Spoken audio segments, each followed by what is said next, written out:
नमस्कार, मैं बालकृष्ण मुले एक बार फिर हाजिर हूँ शहर के गलियारों में चल रही ताज़ा तरीन चर्चाओं के साथ। आइए सबसे पहले बात करते हैं चुनावी चकल्लस की।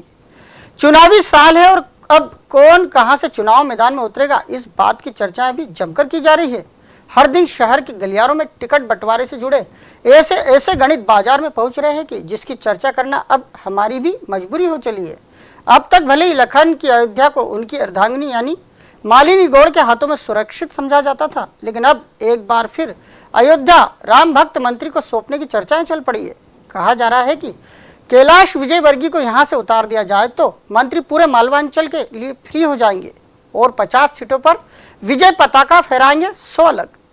शिवराज सरकार के मंत्री कैलाश विजयवर्गीय कहां से चुनाव मैदान में उतरेंगे, ये बात एक ऐसा प्रश्न बन चुकी है जिसका जवाब खुद मंत्री जी यानी कैलाश विजयवर्गीय के पास भी नहीं है। कभी चुनावी चकल्लस में विश्वास करने वाले उज्जैन पहुंचा देते हैं, तो कभी उद्योग मंत्री ही अपनी जुबान से ये कहते सुने जाते हैं कि वो तो महू से ही तैयार है। लेकिन राम भक्त मंत्री जी आने वाला विधानसभा चुनाव कहां से लड़ेंगे, ये 16 आने सच्चे तरीके से बताने वाला पूरे प्रदेश में नहीं मिल रहा। अब बीजेपी के अंदरूनी सूत्र ही बता रहे हैं कि यदि राम भक्त मंत्री कैलाश विजयवर्गीय को उनकी अपनी सबसे पुरानी विधानसभा सीट यानी क्षेत्र क्रमांक 4 पहुंचा दिया जाए तो ये निर्णय पार्टी के लिए बेहद उपयोगी साबित हो सकता है।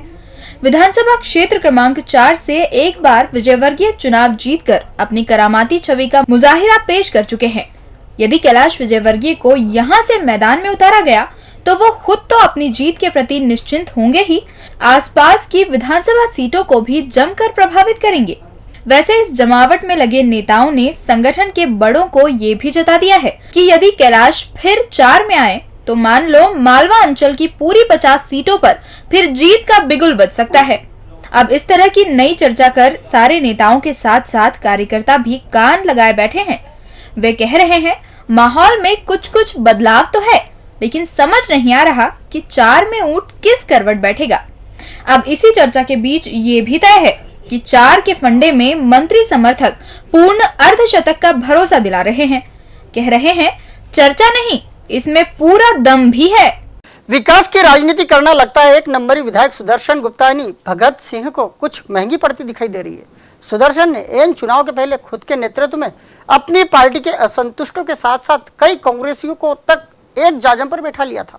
बस यही बात दीदी उषा ठाकुर समर्थकों को रास नहीं आई और मोर्चा खुल गया। अब आने वाला दिन यानी 21 जुलाई रविवार सुदर्शनी विधायक के लिए भारी बताया जा रहा है, जब प्रदेश बीजेपी अध्यक्ष के सामने असंतुष्ट फिर अपना मुंह खोलेंगे। राजनीति में राजनेता को हर दिन अपने आप को साबित करना होता है। इन दिनों कुछ इसी तरह की परेशानी में उलझ कर रहते हैं एक नंबरी विधायक सुदर्शन गुप्ता। सुदर्शन के खिलाफ पूर्व विधायक उषा ठाकुर समर्थक एक बार फिर मोर्चा खोल चुके हैं और 2 राउंड का विरोध प्रदर्शन भी पूरा हो चुका है। फिलहाल एक नंबर के गलियारों में केवल भाई के साथ साथ दीदी गुट की ही चर्चाएं चरम पर हैं।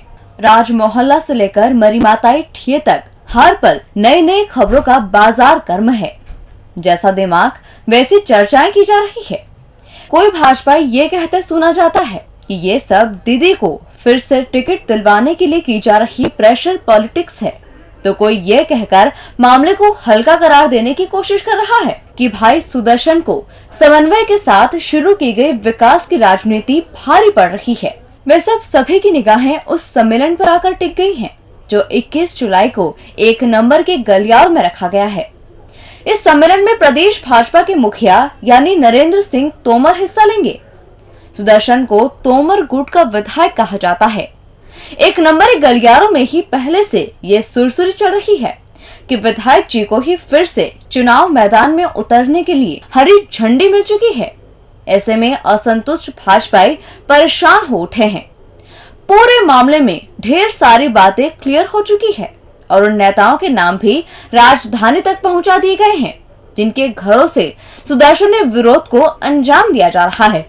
एक नंबर गलियारों के बिगड़े माहौल में सुदर्शन सम्मेलन के बहाने एक बार फिर अपना दम दिखाएंगे, जिसकी तैयारियां विधायक समर्थकों ने पूरी भी कर ली है।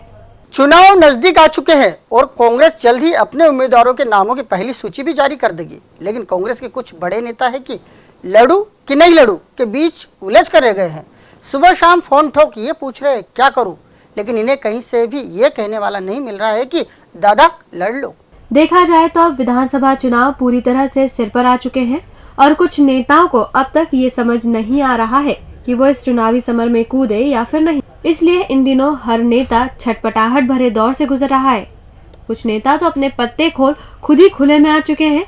ऐसे नेताओं की चर्चा भी शहर के गलियारों में जमकर की जा रही है, जबकि कुछ बड़े नेता ऐसे भी हैं जो अपने अरमानों को अब तक जगजाहिर नहीं कर पाए हैं। वो इस बात को समझ रहे हैं कि समय बहुत कम है और उनका नाम लेने वाला भी कोई नहीं।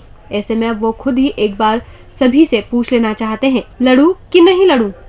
ऐसे ही एक नेताजी के फोन कॉल्स की चर्चा इन दिनों शहर के गलियारों में की जा रही है। कहा जा रहा है प्रदेश कांग्रेस की अनुशासन समिति के अध्यक्ष और पूर्व मंत्री चंद्रप्रभाष शेखर भी इसी पसोपेश में है। शेखर साहब भी वो नेता है जो लगातार उन लोगों से सलाह लेने में जुटे हैं जिन्हें वो मानते हैं। कहा जा रहा है कि साहब की चुनाव लड़ने की इच्छा तो है, लेकिन वो कहीं कुछ बोल नहीं पा रहे थे। लेकिन समझदारों से ये पूछना नहीं भूले कि क्या करूं, लड़ूं कि नहीं। अब शेखर के लड़ूं कि नहीं लड़ूं की चर्चा है। कहा जा रहा है कि साहब पूछ तो बहुतों से रहे हैं, लेकिन उन्हें उनकी मन की सलाह देने वाला कोई नहीं मिल रहा है। कहा तो यहाँ तक जा रहा है कि कुछ लोगों ने उन्हें लोकसभा की तैयारी करने की जरूर सलाह दे डाली, लेकिन शेखर साहब उसके लिए राजी नहीं। वो कहते हैं अपन तो विधानसभा के लायक है। वैसे नेताजी की इस सक्रियता के पीछे भी एक नेताजी है जो इन दिनों घर बैठे नेताओं के पैर में घुंघरू बांधने के काम में जुटे हुए हैं। और इधर बेचारे नेताजी हैं कि ऊपर नीचे होने के अलावा कुछ नहीं कर पा रहे हैं और लोगों से पूछ रहे हैं कि लड़ूं कि नहीं। पीएमटी में हुए फर्जी वाड़े का मास्टरमाइंड डॉक्टर जगदीश सागर कितना शातिर और एडवांस शख्स है, शायद इस बात का अंदाजा अब तक इंदौरी खाकी भी नहीं लगा पाई है। डॉक्टर सागर से खाकी लगातार पूछताछ कर रही है, लेकिन डॉक्टर सागर ने अब तक खाकी को खुद से होकर कोई जानकारी नहीं दी। कहा जा रहा है कि वो तो उतनी ही बात बोलता है जितना पूछा जाए। दूसरी तरफ डॉक्टर सागर के समानांतर काम करने की भी चर्चा शहर के गलियारों में की जा रही है। कहा जा रहा है कि वो फिलहाल अंदर तो है, लेकिन बाहर आने की तैयारी भी शुरू कर चुका है। हमेशा से हर हाई प्रोफाइल मामले में वही होता है जो पिंजरे में आया पंछी चाहता है। इन दिनों पीएमटी के फर्जी बाड़े को निर्बाध गति देने वाला डॉक्टर सागर खाकी के पिंजरे में है, लेकिन शहर के गलियारों में डॉक्टर सागर को जानने वाले यही कहते हैं सब कुछ वैसा ही हो रहा है जैसा वो चाहता है। मामला खुला और वो समय रहते भाग खड़ा हुआ। शायद खाकी पहले दिन थोड़ी मुस्तैद होती तो डॉक्टर सागर सुर्खी बनता। सुर्खी बनता उससे पहले ही शिकंजे में आ जाता, लेकिन ऐसा नहीं हुआ। पूरे 1000 नकलियों को असली भगवान बनाने वाला सागर शान से पहले होटल में रुका और सुबह होते ही अपने अगले पड़ाव की ओर निकल गया। मामला खुलने के 10 दिनों बाद तक वो अपने आप को तैयार करता रहा। पत्नी और बच्चों को सेव किया, खुद की जमानत, पत्नी की अग्रिम जमानत जैसे विषयों के मंथन के बाद एक रणनीति के तहत खाकी तक पहुंच गया। वरना आप सोचिए, क्या डॉक्टर सागर 10 दिनों तक बाहर था? ऐसे में उसने किसी को तो पत्नी बच्चों की जिम्मेदारी सौंपी होगी। फिर खाकी ये कैसे कह सकती है कि वो ये नहीं बता रहा कि उसकी पत्नी बच्चे कहाँ हैं? उसे नहीं मालूम। डॉक्टर सागर खुद की जमानत के लिए न्यायालय में अर्जी तक लगवा चुका है, जबकि अभी वो पुलिस रिमांड पर है। जरा सोचिए, डॉक्टर सागर का दिमाग दोधारी तलवार है। वो अंदर खाकी से निपट रहा है और उसके लोग उसे जल्द से जल्द रिहा करवाने के लिए पहले से जुट चुके हैं। इसीलिए कहा जा रहा है नासमझ खाकी। और अंत में बात करते हैं देवी अहिल्या विश्वविद्यालय की। देवी अहिल्या विश्वविद्यालय में होने वाले खेल भी बेहद निराले होते हैं। विश्वविद्यालय प्रशासन ने इस बार एक नया ही कारनामा कर दिखाया। कहा जा रहा है कि विश्वविद्यालय को यूं तो चाहिए थे रीडर और प्रोफेसर, लेकिन समझदारों ने लेक्चरर की ही भर्ती कर ली। अब विश्वविद्यालय के गलियारों में इस नए खेल की चर्चा हो रही है। कहा जा रहा है कि यहाँ के जिम्मेदार जो कर दे वही कम है। देवी अहिल्या विश्वविद्यालय में आने वाले 3 माह के भीतर ही नेक की टीम फिर एक बार दस्तक देगी। बस यही कारण है कि विश्वविद्यालय प्रशासन एक बार फिर अपनी कमियों को पूरा करने में जुट गया है।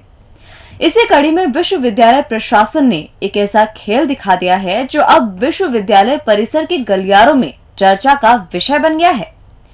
कहा जा रहा है कि विश्वविद्यालय में तकरीबन 150 शिक्षकों की संविदा आधार पर भर्ती की जा रही है, लेकिन इसकी प्रक्रिया पूरी होती इससे पहले ही इस पर कई तरह के प्रश्न खड़े किए जा रहे हैं।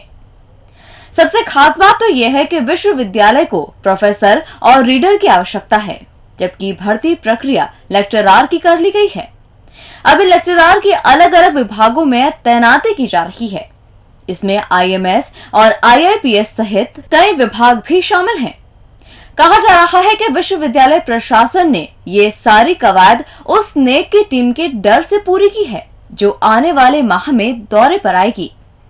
इन नियुक्तियों से विश्वविद्यालय अपने गलियारों की कई कमियों पर पर्दा डाल देगा, लेकिन पर्दा डालने से होगा भी क्या, क्योंकि विश्वविद्यालय के किए निर्णय पर प्रश्न तो खड़े हो ही गए हैं।